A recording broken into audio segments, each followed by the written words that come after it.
என் அன்பு தமிழ் சொந்தங்களுக்கு வணக்கம். வெஜ் அண்ட் நான்வெஜ் சேனலில் இன்றைக்கி நம்ம மசாலா பாஸ்தா எப்படி பண்ணுறதுன்னு பார்க்கலாம். இது வரைக்கும் என் சேனலை சப்ஸ்கிரைப் பண்ணாமல் இருந்தால் இந்த ரெட் கலர் சப்ஸ்கிரைப் பட்டனை கிளிக் பண்ணுங்கள். மறக்காமல் இந்த பெல் சிம்பிளையும் கிளிக் பண்ணுங்கள். என் ரெசிபி உங்களை தேடி வரும். அதுக்கு ஃபஸ்ட் பாஸ்தாவை வேக வச்சு எடுத்துக்கலாம். அதுக்கு நான் ஒரு பேனில் சுடு தண்ணி வச்சுருக்கேன். சுடு தண்ணி நல்லா கொதிக்கணும். சுடு தண்ணி நல்லா கொதிக்க ஆரம்பித்த உடனே நம்ம பாஸ்தாவை சேர்த்துடலாம். நான் இன்றைக்கி இந்த ஸ்பைரல் ஷேப்பில் இருக்க பாஸ்தா எடுத்திருக்கேன். நீங்கள் எந்த பாஸ்தா வேணாலும் உங்கள் இஷ்டத்துக்கு எடுத்துக்கலாம். சுடு தண்ணி நல்லா கொதிக்கணும். இப்போ இதில் கொஞ்சமாக உப்பு சேர்த்துக்கலாம். இப்போ இதில் ஒரு கப் பாஸ்தா சேர்த்துடலாம். தண்ணி இந்த மாதிரி முழுகிற அளவுக்கு வச்சுக்கோங்க. பாஸ்தா நல்லா வேகிறதுக்கு 5லேருந்து 10 நிமிஷம் அளவுக்கு ஆகும்.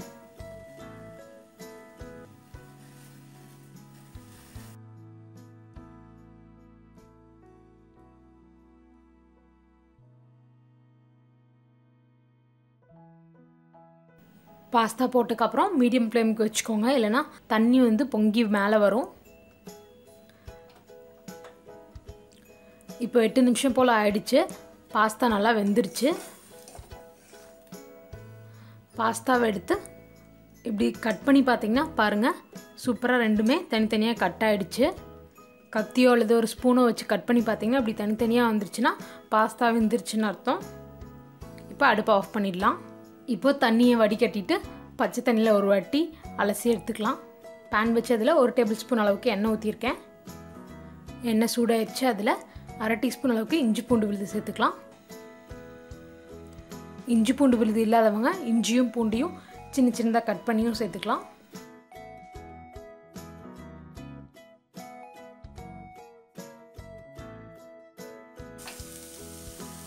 ஒரு பெரிய வெங்காயத்தை சின்ன சின்னதாக கட் பண்ணி வச்சுருக்கேன், அதை சேர்த்துடலாம்.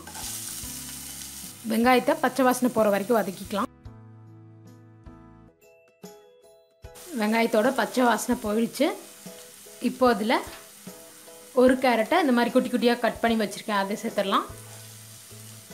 கூடவே கொஞ்சமாக பச்சை பட்டாணி.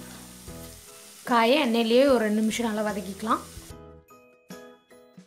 நான் இன்றைக்கி கேரட்டும் பச்சை பட்டாணி யூஸ் பண்ணியிருக்கேன். உங்களுக்கு எந்த காய் விருப்பமோ நீங்கள் அதை சேர்த்துக்கலாம். காய் 2 நிமிஷம் வதங்கினதுக்கப்புறம் கட் பண்ணி வச்சுருக்க தக்காளி சேர்த்துடலாம். நான் இன்றைக்கி 2 தக்காளி கட் பண்ணி வச்சுருக்கேன்.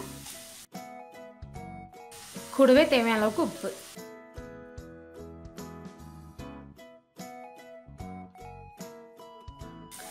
தக்காளி எல்லாம் நல்லா வதங்கிடுச்சு.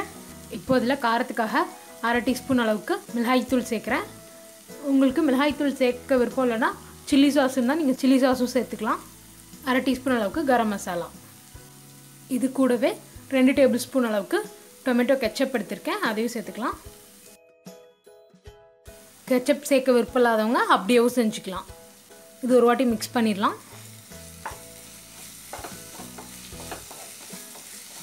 இப்போ நம்ம ரெடி பண்ணி வச்சுருந்த பாஸ்தாவை சேர்த்துடலாம். இப்போ இது எல்லாத்தையும் சேர்த்து நல்லா மிக்ஸ் பண்ணி விட்டுக்கலாம். தண்ணியை வடிகட்டினதுக்கப்புறம் பாஸ்தா ஒன்றோட ஒன்று ஒட்டுற மாதிரி இருந்ததுன்னா ஜஸ்ட் ஒரு ஸ்பூன் ஆயில் ஊற்றி நல்லா மிக்ஸ் பண்ணி விட்டிங்கன்னா தனித்தனியாக இருக்கும். ஆல்ரெடி பாஸ்தாவிலையும் உப்பு போட்டிருக்கோம், மசாலாவிலையும் உப்பு போட்டிருக்கோம். பத்தலைனா மட்டும் ஆட் பண்ணிக்கோங்க. எனக்கு சரியாக இருக்குது, அதனால் நான் அப்படியே விட்டேன். இது ஒரு 2 நிமிஷம் இருந்தால் போதும். 2 நிமிஷம் ஆகிடுச்சு. நம்மளோட மசாலா பாஸ்தா சூப்பராக தயாரிச்சு. இப்போ அடுப்பு ஆஃப் பண்ணிடலாம். இந்த ரெசிபியை உங்கள் வீட்டில் கண்டிப்பாக ட்ரை பண்ணி பார்த்துட்டு எப்படி இருந்ததுன்னு எனக்கு கமெண்ட்டில் போடுங்க. மறக்காமல் வெஜ் அண்ட் நான்வெஜ் சேனலை சப்ஸ்கிரைப் பண்ணுங்கள்.